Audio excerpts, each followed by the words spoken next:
Uno cuando habla de la identidad del barrio tiene que hablar de tango y fútbol. Acá cerquita, a unas cuadras, teníamos el viejo Fortín de Villaludo en la calle Basualdo 436, que se inauguró el 16 de marzo del 24. Hace poco pusimos una placa ahí señalizando el lugar. Ahí se jugó el primer partido con iluminación eléctrica el 7 de diciembre del año 1928. En el año 32 nace el apodo del Fortín de la mano de un periodista, Hugo Marini. Y en 1933 Vélez utiliza por primera vez ahí su camiseta con la B azulada. O sea, está muy identificado. Sí, sí, además ahí cuando hablamos de ese Fortín surge inmediatamente la figura de don Victorio Spineto, que fue el alma de ese Fortín, el caudillo de ese Fortín, jugador temperamental, que después fue un gran técnico, muchos años en Vélez, gran descubridor de talentos, un ídolo velezano de las primeras épocas, ¿no? Claro, claro. Y decime, ¿qué primeras familias hubo en la zona esta que hoy es Villaluro? Mira, acá en relación a la población de Villaluro, fue como en muchos barrios, esto era campo, acá se unía el campo con la ciudad. Estaba lleno de esas pequeñas casas tipo chorizo que le iban haciendo de a poco y estaban esparcidas por el barrio. Las construcciones que acá teníamos eran la Curtiembre de Basualdo y Alberdi y el viejo Fortín. El resto eran casas esparcidas y la gente iba de un lado al otro, no por las calles, se metían por medio, iban en diagonal cruzando las manzanas, porque era más rápido llegar. Mi viejo me decía, el primo de mi hijo, por parte paterna, la madre de mi viejo era prima de la madre de don Luis, el calecitero. Y él me contaba que cuando le iban a ver, iban cruzando camino en diagonal. Vivían ellos ahí, acá nomás, en Basualdo y Emilio Castro. Iban en diagonal. Incluso me contaba que había como una pequeña laguna, me decían que fue en una tosquera en el camino que había.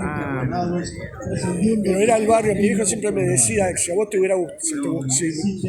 gustaba el fútbol y hubieras vivido la infancia que yo vivía, acá tenías para entretener. Estaba lleno de potreros, el fútbol era corriente, lleno de clubes. En cada barrio, en cada esquina había un club. Y bueno, el que más trascendió en el tiempo fue Vélez, ¿no? Después se muda a Liniers, cuando lo desalojan de Basualdo, pero dejó una huella imborrable, que hoy en día siempre, cuando se habla de Villaluro, lo primero que dicen es el Fortín de Villaluro. Lo mismo Villaluro también, cuando hablan de cultura, surge inevitablemente Alberto Castillo. Decime, Pedro Legario Luro tuvo tierras, pero no vivió acá prácticamente. No, él lo que hizo fue lotear las tierras que él tenía. La estación lleva el nombre de él en homenaje a él. Y él, la escala Apiadero fue el 1 de diciembre de 1911, pero en mayo de 1911 él hizo un emprendimiento en la localidad de La Ferrer, con Gregorio de La Ferrer y Honorio Luque, que era un escribano. Querían hacer casas de fin de semana, de descanso para la alta sociedad. Y todavía perduran algunas de ellas en el centro de La Ferrer. Lo que sucedió que la temprana muerte de La Ferrer, después de Luro, dejó inconclusas muchas tareas que tenían que hacer de aprobación de plano, de calle y todo lo demás, y hubo un parate en esa zona. Después, con el surgimiento del peronismo, hay como una segunda refundación de La Ferrer que se empieza a poblar.